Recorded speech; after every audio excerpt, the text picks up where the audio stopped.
सृष्टो व्यासर्गरूपा जगदवनविधौ पालनीया च रौद्री संहारे चापि यस्या जगदिदमखिलं क्रीडनं या पराख्या पश्यन्ति मध्यमाथो तदनु भगवती वैखरी वर्णरूपा शास्मदवाचं प्रसन्ना विधिहरिगिरिशा राधितालङ्करोतु भगवत्यै नमः परम्बिकायै नमः।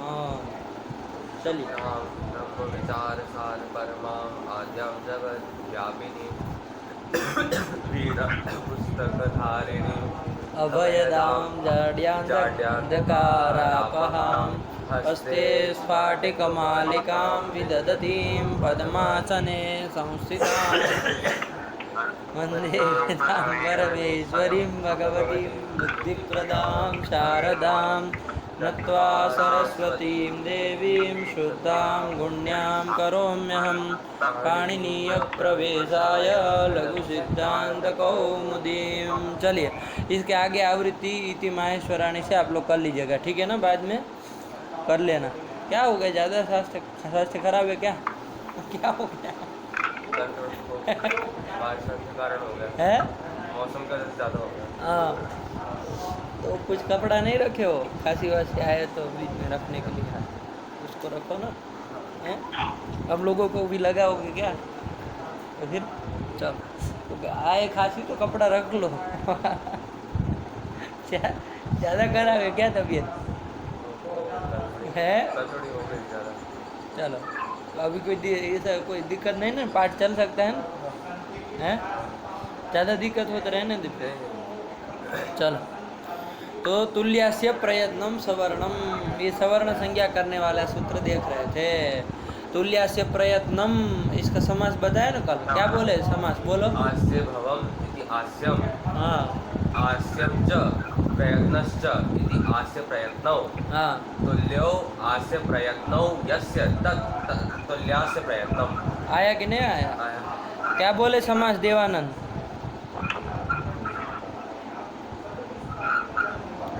हेलो, बोलो भैया, समास बोलो।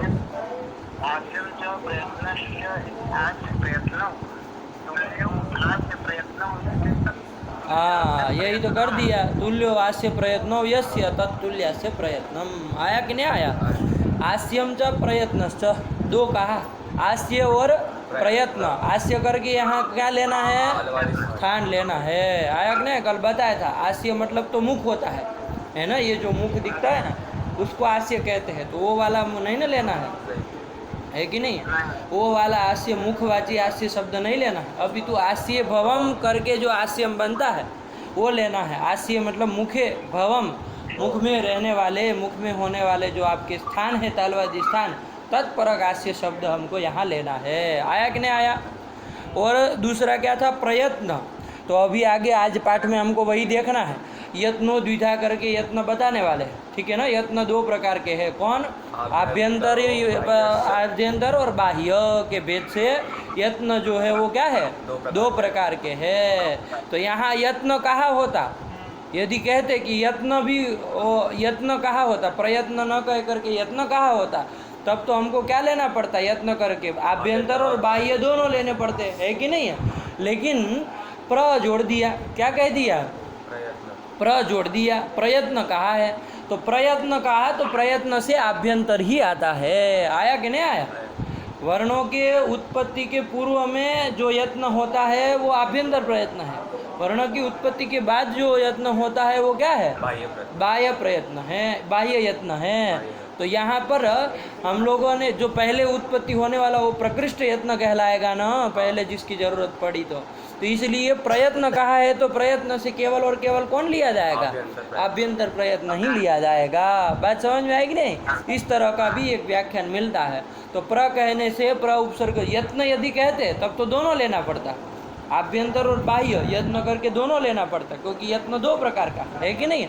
लेकिन प्रयत्न कहा, प्र उपसर्ग जोड़ दिए, प्रकृष्ट यत्न लेना है तो वो कौन है? आभ्यंतर प्रयत्न ही है, तो वही लेना है। आया कि नहीं आया?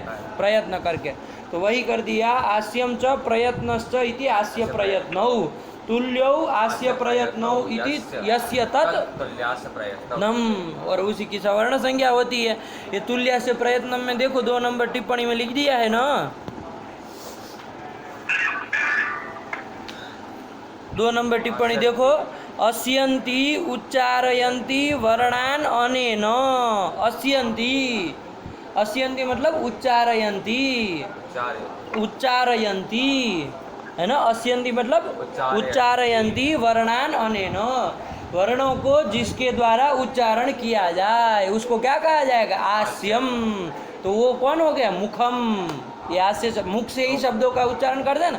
आप वर्णों का उच्चारण कर दी, किससे करते हैं, मुख से करते हैं। आया कि नहीं आया, अस्यन्ति बराबर उच्चारयन्ति वर्णान अनेन, जिसके द्वारा वर्णों का उच्चारण किया जाता है उसको कहते हैं आस्य। तो मुख से वर्णों का उच्चारण किया जाता है ना, तो आस्यम का मतलब तो मुख होता है। तो ये वाला आस्य शब्द हमारा सूत्र में नहीं पढ़ा गया है कि नहीं, अभी तो कौन सा है, तो देखो आगे लिख रहा है, आस्य भवम आस्यम, वो जो आस्य बना, अस्यन्ति उच्चारयन्ति वर्णान अनेन इति आस्यम, ये तो मुखवाची हुआ। आया कि नहीं आया, लेकिन उसके बाद जो आस्य भवम करके जो आस्यम बन रहा है वो किसका परक होगा, तालवादी स्थान परक होगा, और वही सूत्र में है। लगा कि नहीं लगा, यही वो बता रहे कि यहाँ आस्य करके आस्य भवम आस्यम वाला आस्य शब्द लेना, तालवादी स्थान वाला आस्य शब्द लेना, न कि मुखवाची आस्य शब्द लेना। मुख मतलब मुख किसको समझते हो, पूरा मतलब ये लोग मुख मतलब ये पूरा सर समझ लेते हैं, ऐसा नहीं है। मुख कहते हैं आपका मुख बहुत सुंदर है, तो मुख मतलब केवल ये गला से लेकर ये थोड़ी ना, वो चेहरा पूरा समझते हैं मुख से। लेकिन मुख वस्तु तो आप देखें ना, तो मुख जो है ना वो कहाँ से, ओष्ठ से लेकर के यहाँ काकलक पर्यंत जाता है ना, वो मुख कहलाता है। ओष्ठ से लेकर ओष्ठात् प्रभृति काकलक पर्यंतम, ओष्ठ से लेके काकलक पर्यंत जो होता है ना उसको क्या कहते हैं, मुख कहते हैं, आस्य कहते हैं, आस्य कहते हैं। आया कि नहीं आया, ओष्ठ तो ओठ तो समझते हैं, काकलक, काकलक किसको कहते हैं, काकलक किसको कहते हैं, इधर ये इसके चिबुक के नीचे वो होता है ना, यहाँ जो वो गले में थोड़ा निकलता है ना बाहर, थोड़ा सा सबको थोड़ा ऐसे वो, हाँ वो पर्वत जैसा थोड़ा ऊपर उठा हुआ रहता है ना गले पे, ग्रीवा में, वो जो ग्रीवायाम उन्नत प्रदेश है, ये ग्रीवा है पूरा, गला जो आपका है ये पूरा क्या है, ग्रीवा कहलाता है। आया कि नहीं, वो ग्रीवा में उन्नत प्रदेश जो थोड़ा ऊपर उठा हुआ जो प्रदेश होता है ना, जो बोलते हैं थोड़ा हिलता रहता है ऐसे टक टक टक टक टक, तो वही काकलक कहलाता है। आया कि नहीं, काकलक मतलब क्या, ग्रीवायाम उन्नत प्रदेश, ग्रीवा में जो उन्नत प्रदेश है, ऊपर उठा हुआ जो प्रदेश जगह है उसी को कहते हैं काकलक। आया कि नहीं, भाष्यकार को पूछा गया कि आस्य किसको कहते हैं, आप बताइए जरा। तो उन्होंने कहा ओष्ठ से लेकर के काकलक पर्यंत जो भाग होता है, ओष्ठ से चालू करके ये ग्रीवायाम उन्नत प्रदेश है वहाँ तक का जो भाग है वो सब मुख कहलाता है। आया कि नहीं आया, तो इस इतने के द्वारा ही तो वर्णों का उच्चारण होता है कि नहीं है। तो वही तो कहा, अस्यन्ति उच्चारयन्ति वर्णान अनेन। आया कि नहीं, इति आस्यम, इसको कहते हैं आस्य। तो ये आस्य मतलब कौन हो गया, मुख, मुख। लेकिन वो आस्य मतलब क्या समझना, ओष्ठ से लेकर काकलक पर्यंत ये वाला आस्य हुआ, इसके द्वारा वर्णों का उच्चारण होता है ना, तो यही आस्य हो गया। ये वाला आस्य सूत्र में नहीं पड़ा है, ये तो सब वर्णों का तुल्य ही होता है। अरे सब तो इसी से उच्चरित होते हैं, ये तो सब वर्णों का तुल्य ही होता है ना। तो ये वाला आस्य नहीं लेना है, अभी तो क्या लेना है, ये आस्य भवम, इस आस्य में होने वाले, इस मुख में होने वाले जो तालवादी स्थान है उसको आस्य करके लेना है। वही उन्होंने कहा आस्य भवम आस्यम, ये वाला आस्य शब्द सूत्र में पड़ा है।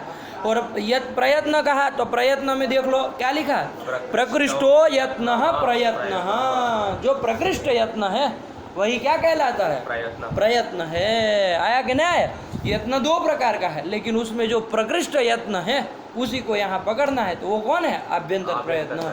इसलिए वृत्ति समय लिखते समय वो वरदराजाचार्य जी ने क्या लिख दिया, तालवादी स्थानम, आस्य करके तालवादी स्थानम, और प्रयत्न करके आभ्यंतर प्रयत्नश्च इति एतद्वयम् यस्य वर्णस्य येन वर्णेन तुल्यम तन्मिथः सवर्ण संज्ञम स्यात्। ये कहा कि नहीं कहा, ये कह दिया। चलो ये समझ के रखना। अब देखो समास लिख दे रहे, उसके बाद वो क्या लिख रहे, आस्यम च प्रयत्नश्च इति आस्य प्रयत्न नौ। इसमें क्या सूत्र बताया था, अरे नपुंसकलिंग में क्यों नहीं चला, परवलिंगम द्वंद्व तत्पुरुषयो सयो हो, है ना, द्वंद्व और तत्पुरुष में क्या होता है, परवत लिंग होता है, तो पर वाला शब्द प्रयत्न है ना, तो तद्वत लिंग चलेगा। तुल्य, अब उसके बाद क्या बना रहे, तुल्यो आस्य प्रयत्नो यस्य, ये कर दिया, संधि कर दी है तुल्यो आस्य प्रयत्नों में, है ना, कौन कर दिया, ये जो यवायाव से आवादेश कर दिया है। तो ध्यान रखना, तुल्यो आस्य प्रयत्नो यस्य तत् तुल्यास्य प्रयत्नम, और उसी की सवर्ण संज्ञा होती है। लगा कि नहीं लगा, मतलब जिन वर्णों का तालवादी स्थान और आभ्यंतर प्रयत्न तुल्य हो उनकी सवर्ण संज्ञा होती है। सरल सी बात है, समझ में आया कि नहीं, कोई दिक्कत नहीं ना है, यही कर दिया था। इसके बाद हम लोगों ने कल अंतिम पाठ में वो स्थान देखना चालू किया था, है कि नहीं है, कि किस वर्ण का कौन सा स्थान है। आपने तो कहा तालवादी स्थान जिसका समान हो, लेकिन किसका कौन स्थान है वो बता दीजिए, तो उसके बाद हम देखेंगे कि समान है कि नहीं है। तो वही हम लोगों ने स्थानों को देख लिया था। क्या हुआ, बोल दो, स्थान क्या क्या हुआ, सर्जनीयानाम कंठः, इचुयशानाम तालु, ऋतुरषाणाम मूर्धा, ऋतुलसानाम दंताः, उपूपपद्मानि उपूपपद्मानीयानाम ओष्ठौ, यमगणनानाम नासिका च, एदयितो कंठतालु, ओदौतोः कंठ ओष्ठम, कंठोष्ठम, कंठ ओष्ठम नहीं, कंठोष्ठम, वकारस्य दंतोष्ठम, जिह्वामूल्यस्य जिह्वामूलम, नासिकानुस्वारस्य अनुस्वारस्य नासिका स्थानम अस्ति। ये यहाँ तक का स्थान बताए थे, कल बताए थे ना। हाँ चलो, देवानंद याद है तुमको, बोलो फटाफट, बिना देखे बोलना। अरे स्थान बोलो, स्थान पूछा है तो अंड बंड दुनिया भर का चक्कर पक्कर सुनाओगे। सर्जनीयानाम कंठः, इचुषानाम तालु, ऋतुलसानाम मूर्धा, ऋतुसानाम दंताः, उपूपपद्मानीयानाम ओष्ठौ, यमगणनानाम नासिका। यमगणनानाम, यम गणना क्यों आधा अधूरा बोलते हो, यमगणनानाम, साफ साफ बोलो, ऐसा अंड बंड बोलते हो, सही से उच्चारण करना तक नहीं आता, बोलो सही से। यमगणनानाम नासिका च, एदौ कंठतालु, ओदौतोः कंठोष्ठम, वकारस्य दंतोष्ठम, जिह्वामूलीयस्य जिह्वामूलम, नासिकानुस्वारस्य, है कि नहीं है। बुद्धिमान व्यक्ति वही होता है कि जो पूछा गया उतने का उत्तर दे, फालतू का बोलने लगता है तो फिर उसको विक्षिप्त कहते हैं हमारे योग की भाषा में, है कि नहीं है। जो पूछा गया उधरा उत्तर दे वो बुद्धिमान कहलाता है कि नहीं है। जो पूछा नहीं गया वो फिर बगर बगर बोलने लगता है। अब स्थान पूछे, अब यत्नो द्विधा बोलने लगे तो उसको क्या कहेंगे, स्थान केवल बोलने के लिए कहा तो रुकना चाहिए ना, नासिकानुस्वार से। इसका मतलब आपको कुछ पता ही नहीं है कि कहाँ तक स्थान का निरूपण हुआ है, यत्नो द्विधा भी स्थान ही बता रहा है, ये सब है मूर्खराज। चलो यही कर दिया, अब इसके बाद चलना है ना हमको, चलो नासिकानुस्वार से, इसके बाद चलो यत्नो द्विधा। यत्नो द्विधा, यत्न जो है वो कितने प्रकार के होते हैं, दो प्रकार के। अभी देखो स्थान तो बता दिया, तालवादी स्थान तो बता दिए, है कि नहीं है, कि भाई तालवादी स्थान जो है वो कौन कौन है और किसका कौन स्थान है, ये तो बता दिए। अब आभ्यंतर प्रयत्न बताना है ना, तो आभ्यंतर प्रयत्न केवल न बता करके यत्नों को बता दे रहा है, सारे के सारे यत्नों को बता दे रहे हैं, तो उसका मूल से चालू कर रहे क्या, यत्नो द्विधा, है कि नहीं है। वरना यहाँ आभ्यंतर प्रयत्न केवल बता देते तब भी चल जाता ना, लेकिन आगे फिर जरूरत पड़ती, फिर बाह्य प्रयत्न अलग से बताना पड़ता। उससे अच्छा अब जब प्रसंग आया है तो सारी की सारी बातें यहीं पर कर दी जाए, है कि नहीं, ताकि आगे जहाँ जरूरत पड़े वहाँ सब जगह काम चलता चले, है कि नहीं। इसीलिए वो यत्नो द्विधा, यत्न जो है वो कितने प्रकार के होते हैं, दो प्रकार के होते हैं। द्विधा में धा है ना, धा प्रति प्रकार अर्थ में होता है ना, तो दो प्रकार, द्विप्रकारक यत्न जो होता है वो कितना होता है, द्विप्रकारक, मतलब दो प्रकार का होता है। क्या दो प्रकार है, तो लिख दिए क्या, आभ्यंतर तरो बाह्यश्च, तो आभ्यंतर आभ्यंतर यत्न हो गया और बाह्य यत्न हो गया। हम यहाँ पीछे प्र भी जोड़ देते हैं, है कि नहीं है? तो आभ्यंतर प्रयत्न और बाह्य प्रयत्न ऐसा जोड़ देते हैं, तो सबको प्रयत्न ही कह दिया, है कि नहीं है? तो ये होता है। चलिए, तो कोई बात नहीं। अभी यत्नो द्विधा आभ्यंतरो बाह्यश्च, आभ्यंतर यत्न और बाह्य यत्न, यत्न दो प्रकार के होते हैं। लगा कि नहीं लगा? अब आभ्यंतर यत्न कितने प्रकार के हैं, बाह्य यत्न कितने प्रकार के हैं, तो ये सब बता रहे हैं। आया कि नहीं आया? क्या लिखा? आद्य पंचधा। आद्य पंचधा। आद्य मतलब आदि में जो है प्रथमा के बहुवचन का शब्द है आद्य। प्रथमा के बहुवचन का आद्य, किस शब्द का बहुवचन में बनेगा आद्य? किस शब्द का आद्य बहुवचन में बनेगा, ये बताओ। नदी की तरफ लगा दिया। तो फिर अरे आदि शब्द होता तो रस्व इकार होता है ना, उसमें आदि ही आदि आदयः चलता है, तो उसका तो आदयः हरयः की तरह बनेगा ना। तो कहाँ आद्य बहुवचन का है? तो फिर अरे आदौ भवः आद्यः, आदौ भवः इति आद्यः। आद्यः कहाँ का रूप है? राम की तरह है, प्रथमा एक वचन है, आद्य शब्द है। क्या शब्द है? आद्य। आदौ भवः आद्यः, आदि में होने वाला। अरे यत्न दो प्रकार का बताया ना, उसमें आदि में किसको बताया? आभ्यंतर प्रयत्न। आभ्यंतर को बताया ना, तो वही आद्य करके ले रहे, है ना? वही तो कह रहे, आद्यः पंचधा। आद्यः मतलब प्रथमः, प्रथमः।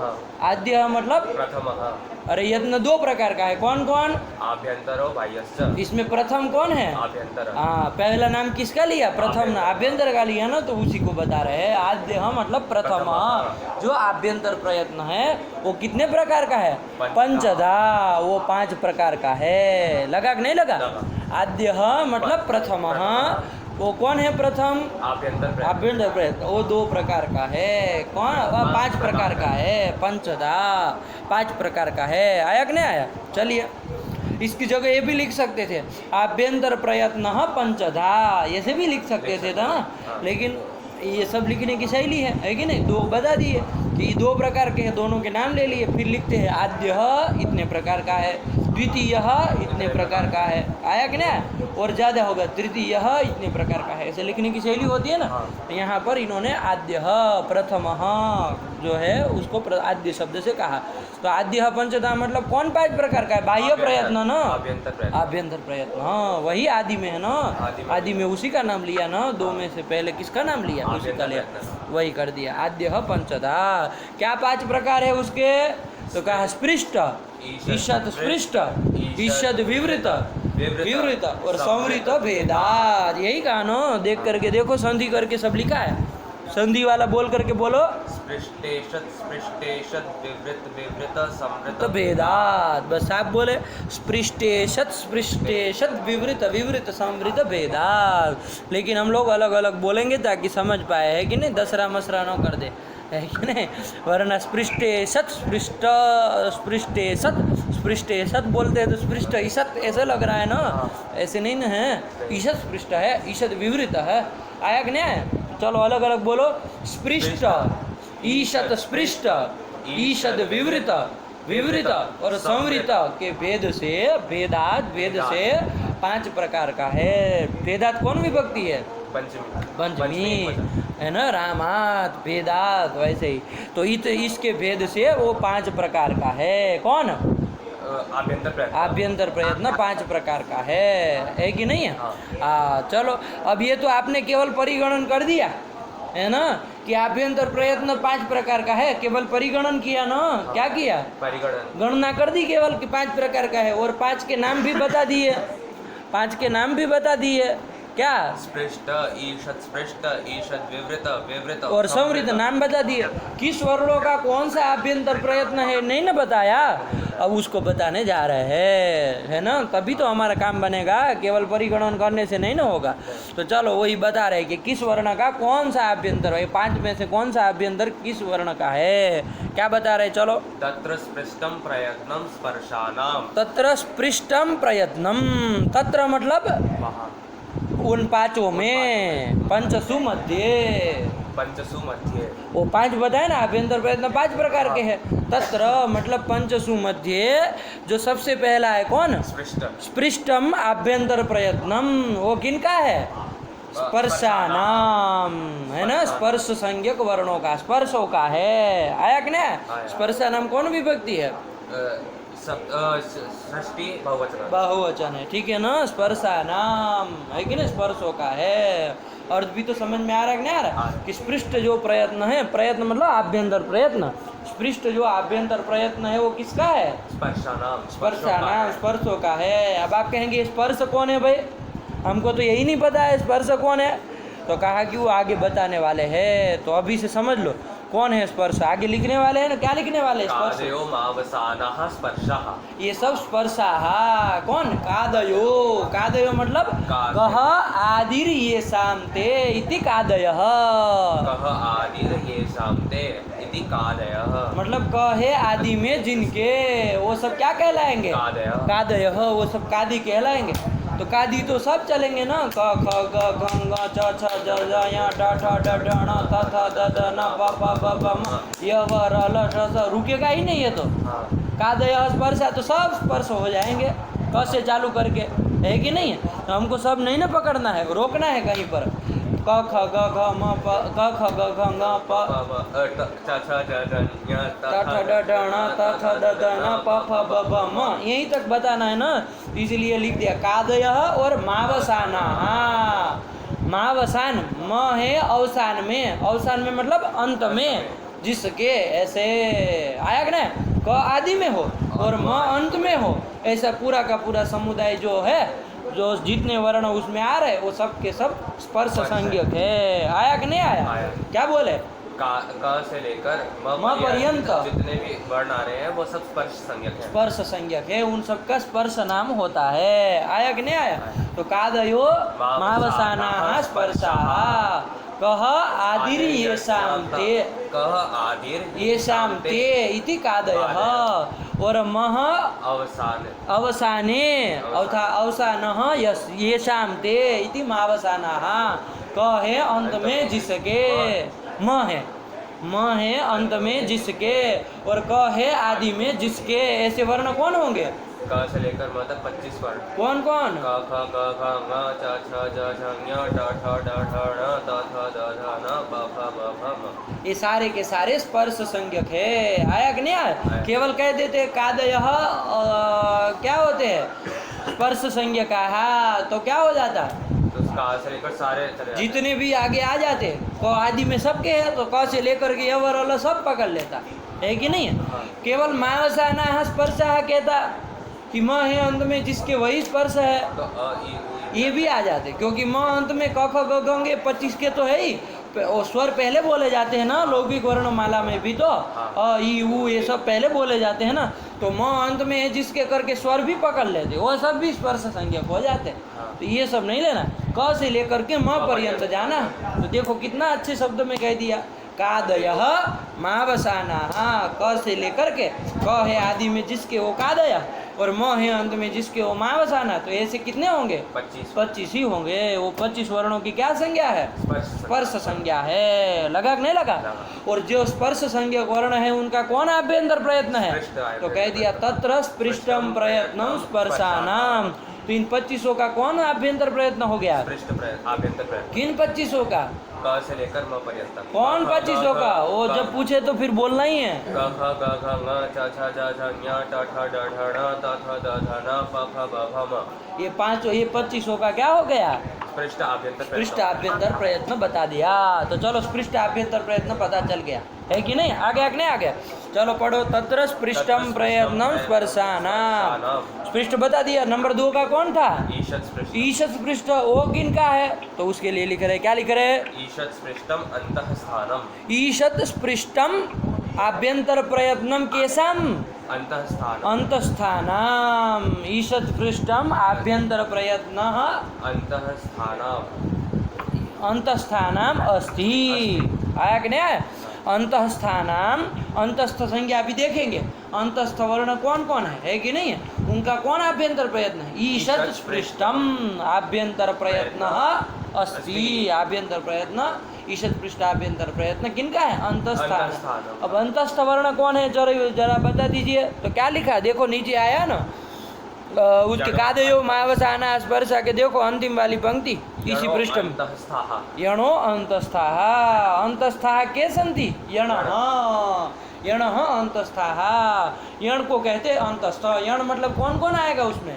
य व र ल। य व र ल कितने आ गए? चार आ गए ना। य व र ल ये चारों का इसको क्या संज्ञा है? अंतस्थ संज्ञा है, अंतस्थ संज्ञा है, इसको अंतस्थ वर्ण कहते हैं। आया कि नहीं आया? अंतस्थ वर्ण आया कि नहीं? अंतस्थ वर्ण कौन? यण। यण करके चार आ गए, य व र ल, ये चारों क्या है? अंतस्थ वर्ण है। और इनका कौन आभ्यंतर प्रयत्न है? ईशद पृष्ठ आभ्यंतर प्रयत्न है। लगा कि नहीं लगा? तो यण अंतस्थाः, ये सब संज्ञाएं भी ध्यान में रखना, वरना हम नहीं बता पाओगे कि किसका कौन आभ्यंतर प्रयत्न है। चलिए यही कर दिया। ईशद पृष्ठम अंतस्थानाम है ना, अंतस्थ वर्णों का ईशद पृष्ठ आभ्यंतर प्रयत्न है। तो कितने आभ्यंतर प्रयत्न देख लिए? 2। स्पृष्ट और ईशद पृष्ठ। स्पृष्ट किसका है? स्पर्श संज्ञक वर्णों का। स्पर्श संज्ञक वर्ण का है ना। कौन है स्पर्श संज्ञक वर्ण? 25 वर्ण। क से लेके म पर्यंत 25 है कि नहीं है? और ईशद पृष्ठ आभ्यंतर प्रयत्न किनका है? अंतस्थ वर्ण। अंतस्थ कौन है? य व र ल। चार वर्ण इनका ईशद पृष्ठ है। आया कि नहीं? अब नंबर 3 का कौन आया आभ्यंतर प्रयत्न? ईषद विवृत। ईषद विवृत किसका है? तो कहा ईषद विवृतम ऊष्मणाम। ऊष्मणाम, ऊष्मा ऊष्म संज्ञक जो वर्ण है उनका कौन आभ्यंतर प्रयत्न है? ईषद विवृतम आभ्यंतर प्रयत्न अस्ति।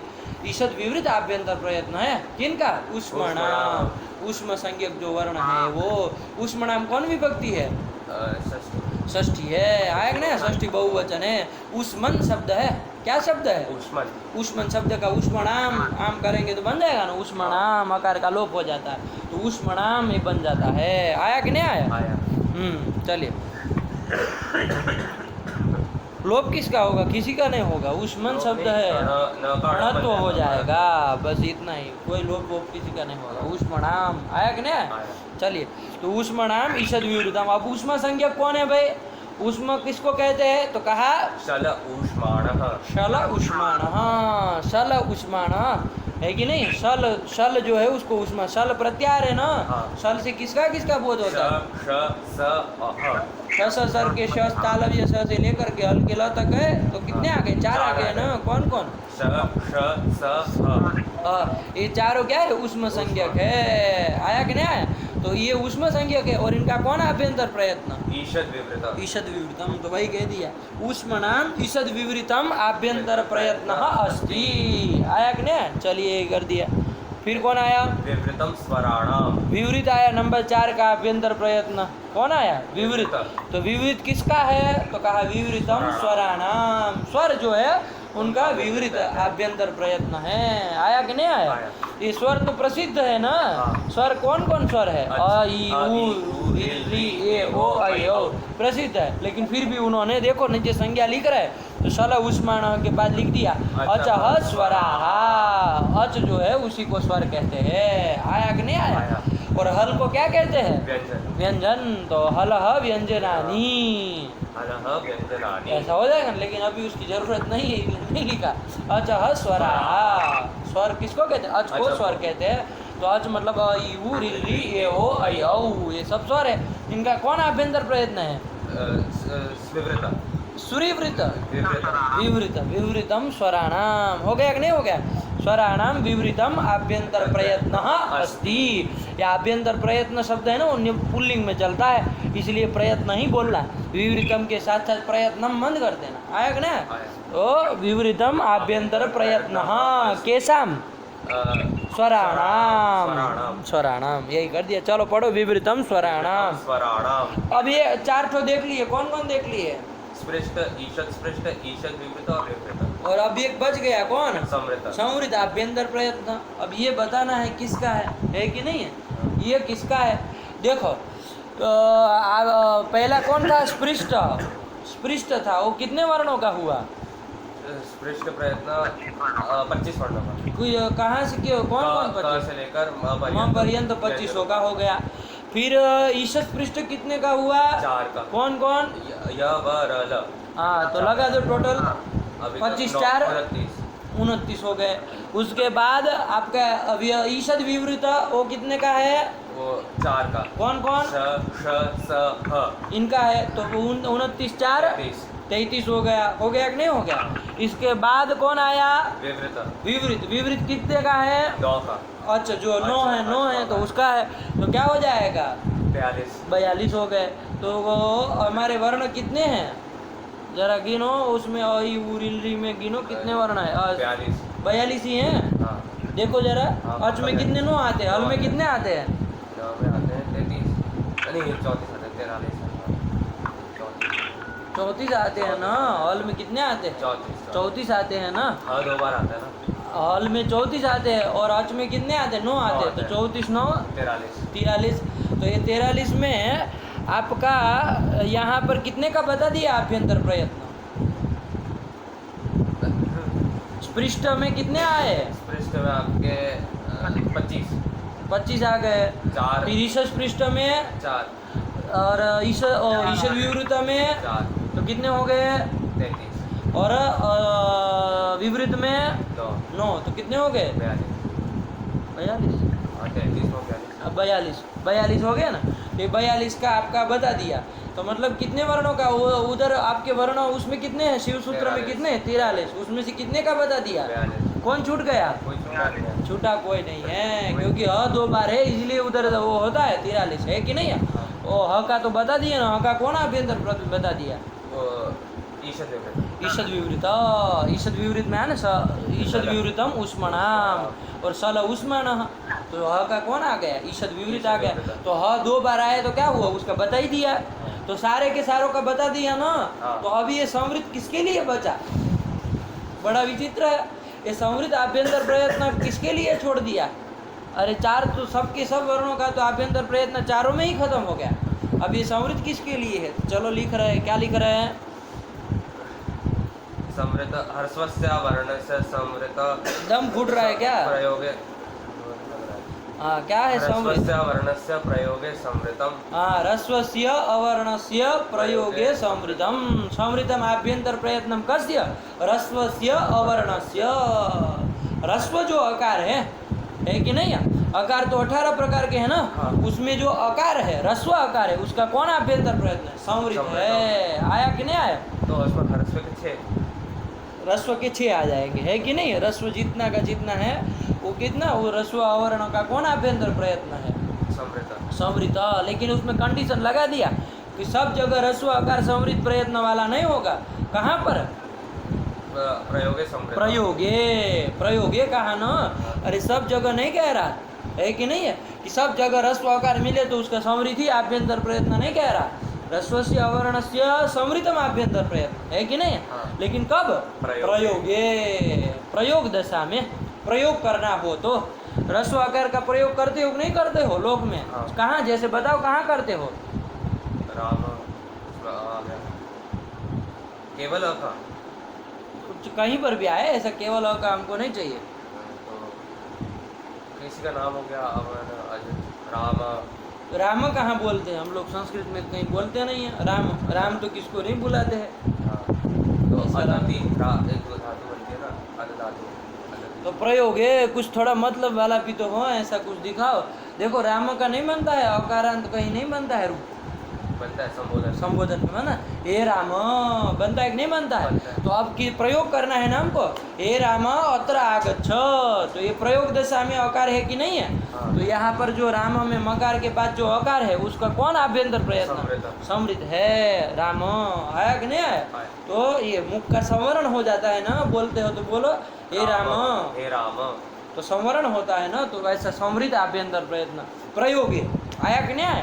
प्रयोगे ह्रस्वस्य अवर्णस्य संवृतम संवृतम आभ्यंतर प्रयत्न अस्ति। लगा कि नहीं लगा? लगा। यही कह रहे, पढ़ो।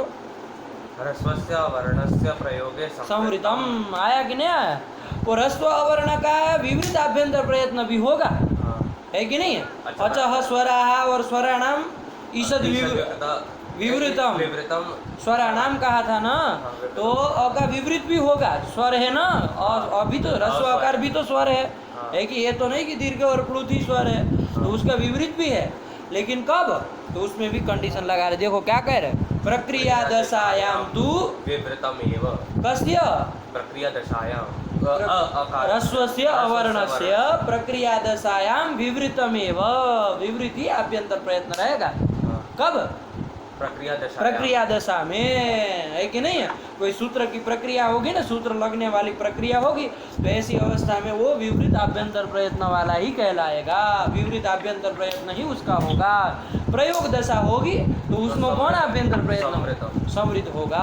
आया कि नहीं आया। ह्रस्व अवर्ण के विषय में केवल चर्चा है, ध्यान देना, बाकी किसी दीर्घ और प्लुत के विषय में और इकार आदि के विषय में चर्चा नहीं है। ह्रस्व अवर्ण यदि प्रयोग दशा है तो कौन आभ्यंतर प्रयत्न समृतम, और प्रक्रिया दशा यदि हो तो विवृतम। जैसे प्रक्रिया दशा कोई बताओ, जैसे प्रक्रिया दशा देखो, दैत्य आगे अरि है, दैत्य धन अरि, दैत्य अग्रे अरि है, ठीक है ना, ये है।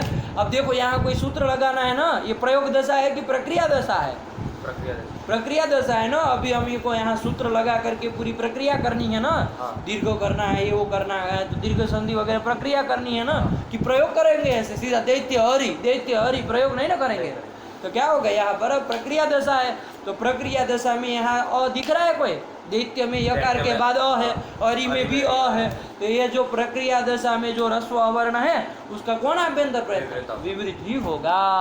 बात समझ में आई कि नहीं आई। तो विवृत ह्रस्व आकार का प्रयोग कहीं नहीं होता, प्रयोग दशा में जब भी आकार रहेगा ह्रस्व अवर्ण तो उसका आभ्यंतर प्रयत्न समृद्ध ही होगा। जैसे हे राम, ये कह दिया, आया कि नहीं आया, बात समझ में आई कि नहीं आई।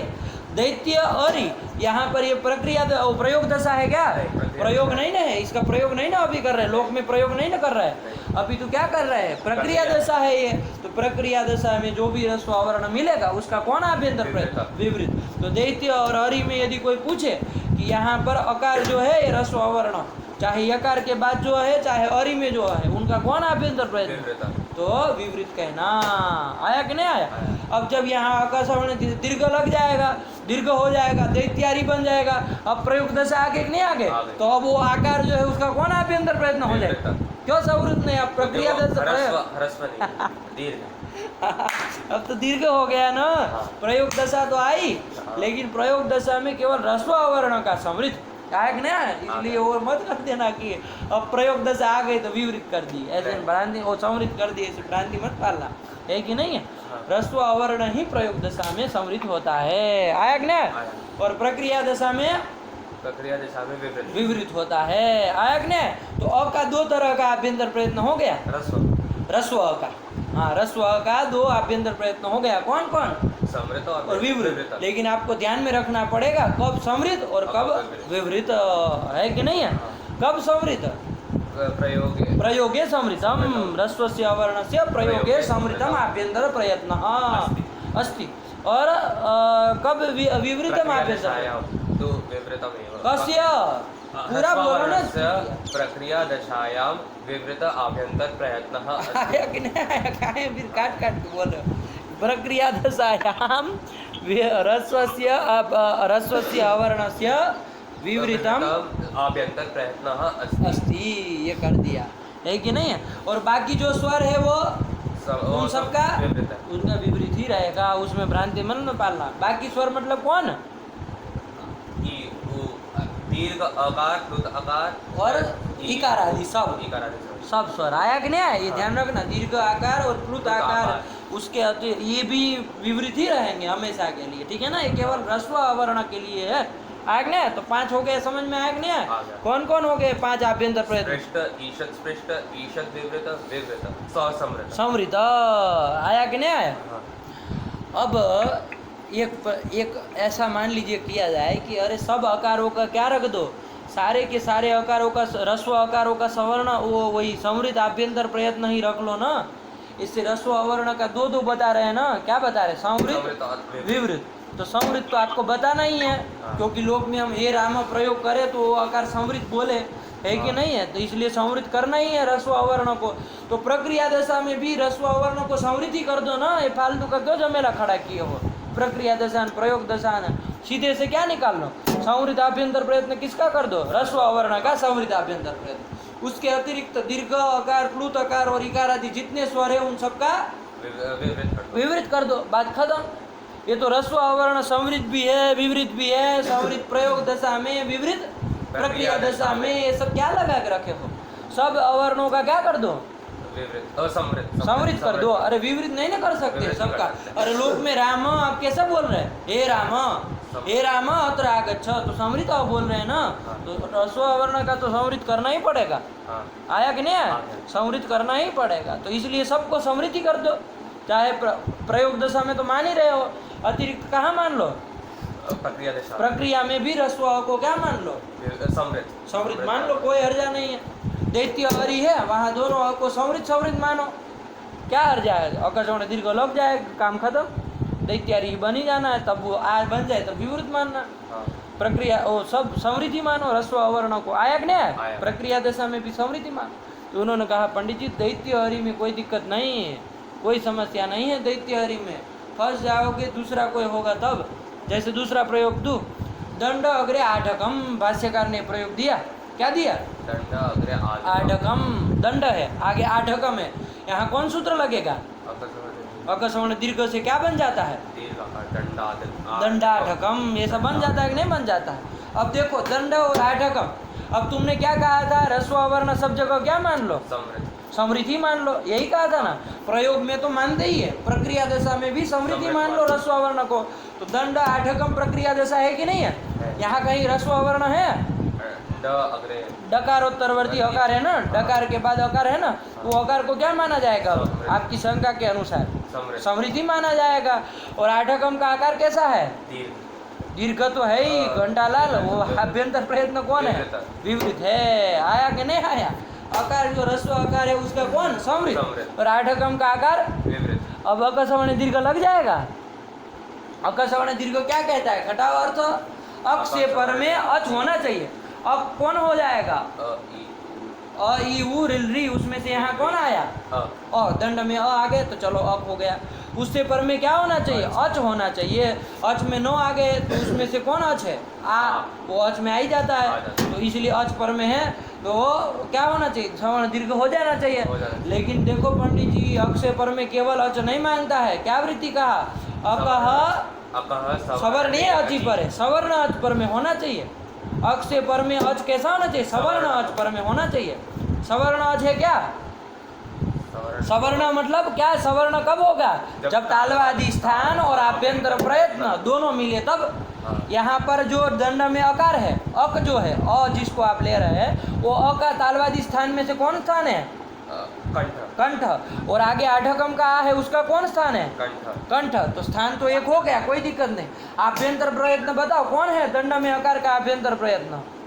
समृत, शंका के अनुसार। अरे शंका क्या की है कि सारे के सारे ह्रस्व आकार को चाहे प्रक्रिया दशा चाहे प्रयोग दशा संवृत्ति मान लो, है कि नहीं है? ये अलग अलग क्यों खिचड़ी पका रहे हो? तो मान लिया संवृत। अब बताओ दंड में आकार है, उसका कौन आभ्यंतर प्रयत्न है? समृत। और आढकम के आकार का विवृत है, उसका तो विवृत ही है ना। तो अब बताओ आभ्यंतर प्रयत्न मिला? नहीं। तो सवर्ण संख्या होगी? ये दंड के आकार और उसके आकार की सवर्ण संख्या है? नहीं है। तो अक्ष से पर में सवर्ण अच मिला? नहीं। अक्ष से परे अच मिला, लेकिन सवर्ण अच नहीं मिला। सवर्ण दीर्घ हो पाएगा? नहीं हो पाएगा।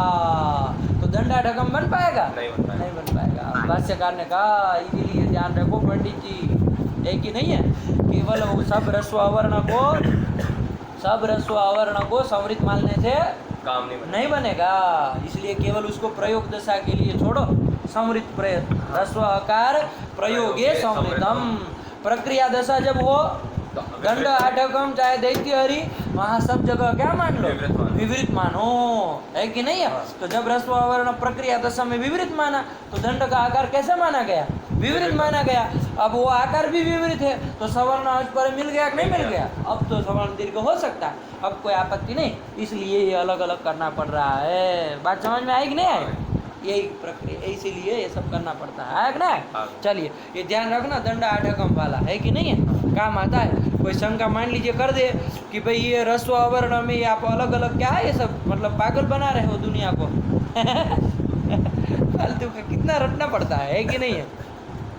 प्रयोग दशा में ऐसा न प्रक्रिया दशा में रस्व आवरण विपरीत ने ये सब अलग अलग याद रखना। उससे अच्छा क्या कर दो सबके लिए, सबका शंका में सबको क्या मान लो, समृद्धि रस्व आवरण का समृद्धि मान लो। चाहे प्रयोग दशा, प्रयोग में समृद्धि मानना गले पतित है, क्योंकि समृद्ध बोला ही जाता है। लोग में आप बोल के देखो हे राम, तो राम समृद्ध हुआ कि नहीं हुआ।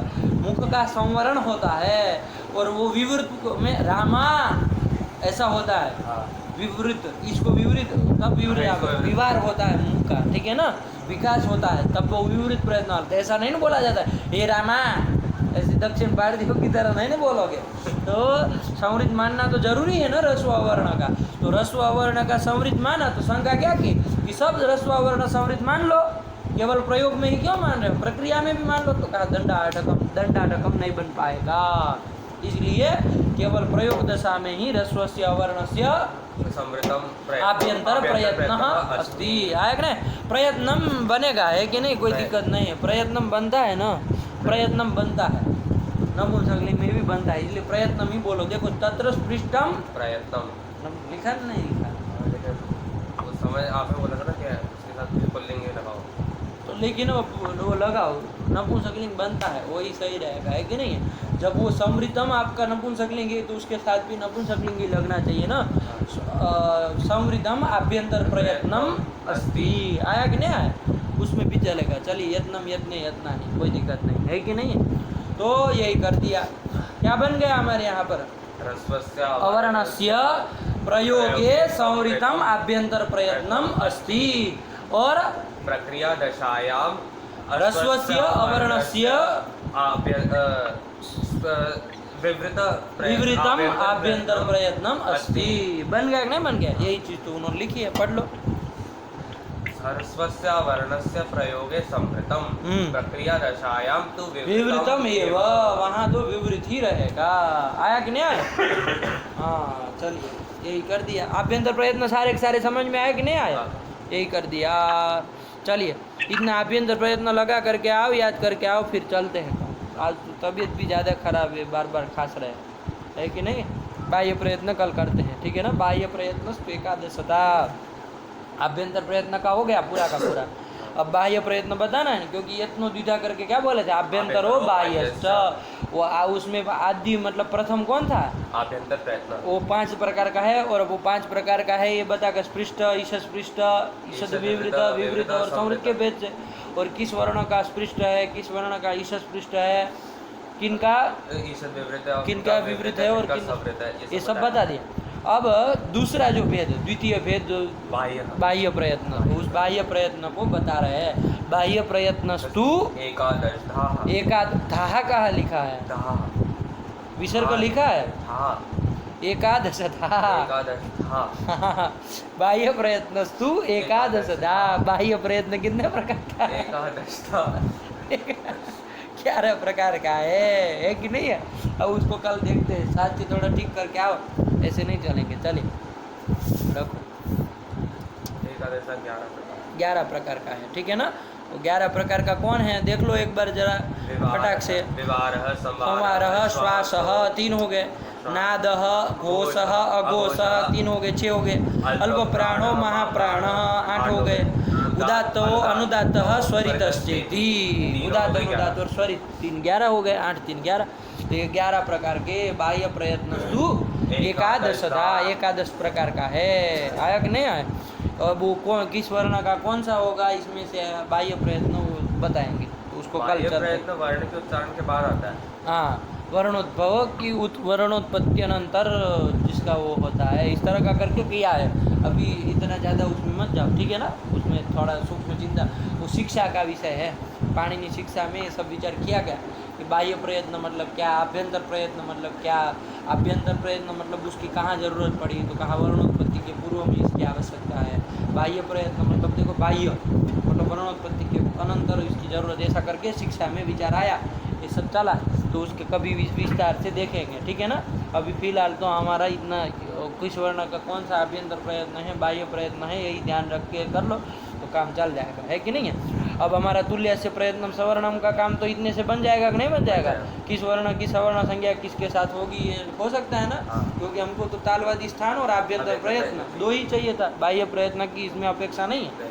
तो भी उसको बता दे रहे हैं प्रसंग पाठ, आगे जरूरत पड़ेगी उसकी, ठीक है ना, तो अभी बता दे रहे हैं। चलिए रखा जाए। एक चीज और पूछना था, प्रयत्न जब हमने बोला था आपने बताया था प्रकृष्ट यत्न प्रयत्न, हाँ आभ्यंतर, उससे सिर्फ आभ्यंतर प्रयत्न ले रहे हैं। फिर जब हम बाद में बोल रहे हैं तो बाह्य प्रयत्न, उसमें भी प्रयत्न बोल रहे, यही समस्या है, यही झमेला है कि नहीं है। देखो यत्न दो प्रकार के हैं, तो आपको बोलना चाहिए आभ्यंतर यत्न और बाह्य यत्न, ऐसे ही बोलना चाहिए। अब इसमें चूंकि आभ्यंतर यत्न है उसका वर्णोत्पत्ति के पूर्व में उसका वो है उपयोगिता है, इसलिए वो प्रकृष्ट हो गया ना, पहली चीज की जरूरत प्रकृष्टता उसमें आ गए, इसलिए वो प्रयत्न कहलाते हैं। तो सूत्र में जहाँ प्रयत्न शब्द आया प्र उपसर्ग जोड़ दिया, वो प्र उपसर्ग जोड़ने के कारण यत्न यदि केवल कहते तो यत्न से तो दोनों पकड़े जाते, दोनों समान होने चाहिए, लेकिन क्या कह दिया प्रयत्न कह दिया, तो प्रकृष्ट यत्न करके कौन आएंगे, आभ्यंतर प्रयत्न ही आएंगे, आया कि नहीं आया। इसलिए आगे जब ग्रंथों में तत्वबोधिनी वगैरह पढ़ते हैं ना तो वो लोग कहते हैं कि प्र उपसर्ग बलात् अत्र आभ्यंतर प्रयत्न एवं ग्राह्य, आया कि नहीं आया। सूत्र में प्र उपसर्ग जोड़ा यत्न कहा होता तब तो दोनों लेने पड़ते, तब तो यत्न करके बाह्य यत्न भी आ जाते, लेकिन प्र जोड़ दिया तो प्र उपसर्ग बलात् आपको क्या यहाँ प्रयत्न करके आभ्यंतर यत्न ही आभ्यंतर प्रयत्न ही लेना है। इसलिए वृत्ति लिखते समय ये सब क्या कर दिए, तालवादी स्थानम आभ्यंतर प्रयत्न, वरना कैसे ले सकते, बाह्य क्यों नहीं लिया, है कि नहीं है। तो इसलिए प्र उपसर्ग के कारण लिया। अब प्रश्न ये आया कि चलो कोई बात नहीं, प्रकृष्ट यत्न प्रयत्न आपका केवल कौन होता है, आभ्यंतर ही होता है, तो उसी को लिया। अब बाह्य का लिख रहे हो जब वेद, तो आपको क्या लिखना चाहिए, बाह्य यत्न लिखना चाहिए। फिर वहाँ पर क्या लिख रहे, बाह्य प्रयत्न स्वेकादशदा, फिर वहाँ पर भी प्र जोड़ रहे, तो इसका मतलब तो यत्न प्रयत्न सब समान ही है, कोई अंतर नहीं है। यत्न दो प्रकार का, प्रयत्न भी दो प्रकार का, प्र से कोई अंतर नहीं पड़ रहा है, बाह्य भी तो प्रयत्न ही बोल रहे हैं आप, ये प्रश्न आएगा कि नहीं आएगा। तो यहाँ जो बाह्य प्रयत्न है वो वस्तुतः बाह्य यत्न ही होना चाहिए, और प्र यदि कहीं पाठ आपको मिलता है तो वहाँ पर वो प्र जो है वो क्या है, अविवक्षित है, क्या है, अविवक्षित है, मतलब उसको अपने अर्थ को बताने की विवक्षा नहीं है, वो प्रकृष्ट अर्थ नहीं बोल दिया, प्रयत्न बोल दिए, उसको उसके अर्थ का प्रकृष्ट अर्थ वहाँ बताने की विवक्षा नहीं है, आया कि नहीं, ऐसे ही बोल दिया फालतू में, है कि नहीं, उसका जरूरत नहीं थी, है कि नहीं, यत्न नहीं कह देते तब भी काम हो जाता, लेकिन बोल दिए प्रयत्न, आदत लगी है फालतू बोल लेंगे तो प्र जोड़ दिए, प्रयत्न कर दिए। जो मेरे पास पहले वाली थी ना, वो मुझे याद है, मैं पहले जोड़ दी थी, उसमें बाह्य सिर्फ बाह्य तो एकादश लिखा, उसमें बाह्य प्रयत्न नहीं लिखा। नहीं, बाह्य प्रयत्न भी पाठ मिलता है, यहाँ देखो ना ये प्रामाणिक तो है, ये सब तो उल्लू के पट्टे सब अंड का बंड लगा है, यही प्रामाणिक पाठ है कि नहीं, ऐसे ही, और याद भी ऐसे ही करना है, ये जो गीता प्रेस वाले, ठीक है ना। लेकिन वो प्र जो है तो ये कहो कि वहाँ प्र का जो अर्थ प्रकृष्ट अर्थ है वो अविवक्षित है, आया कि नहीं आया, यही वहाँ समाधान दिया है। ऊपर वाले ग्रंथ में विचार आया कि भाई प्रयत्न तो इसको भी कह रहे, फिर प्रयत्न कैसे कह रहे हो, है कि नहीं है, कहा कि यहाँ पर प्र का जो अर्थ प्रकृष्ट अर्थ है वो अविवक्षित है, मतलब प्रयत्न से यत्न ही हम कहना चाह रहे हैं, प्रकृष्ट यत्न नहीं कहना चाह रहे, बात समझ में आए कि नहीं। तो बाह्य यत्न यही उसका मतलब है, समझ में आए, इसलिए भ्रांति मत पालना कोई। चलो हो गया, रखा जाए। सृष्टो व्यासर्ग रूपा जगदवन विधौ पालनीया च रौद्री संहारे चापि यस्या जगदिदमखिलं क्रीडनं या पराख्या पश्यन्ति मध्यमाथो तदनु भगवती वैखरी वर्णरूपा सास्मद्वाचं प्रसन्ना विधिहरिगिरिशा राधितालङ्करोतु भगवत्यै नमः, पराम्बिकायै नमः।